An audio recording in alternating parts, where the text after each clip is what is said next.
از خدا معرفی بکنین و پیرامون پروژه هایی که امروز از طریق مقام ولایت و ریاست فواید عامه تهداب گذاری شد بر ما جزئیاتوار معلومات بدیم.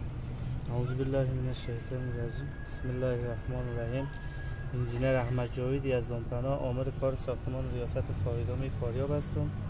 امروز شما شاهد افتتاح پروژه اعمار پل ظهوری منطقه ظهوری ولسوالی قیصر است و دو پروژه دیگه که یکی ولسوالی چلگزی منطقه دوابی از سر سیلاب ها تخریب گردیده بود.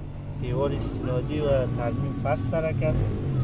پل ظهوری را گفتم به این قسمت هم دیوار استنادی شامل است، هم خود پل شامل است، شامل مثلا 11 متر بر پل است یا که عرض پل است از دیدگاه انجینری و طول آن 16.5 متر است.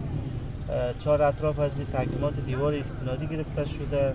هزینه از 11 میلیون افغانی است و هزینه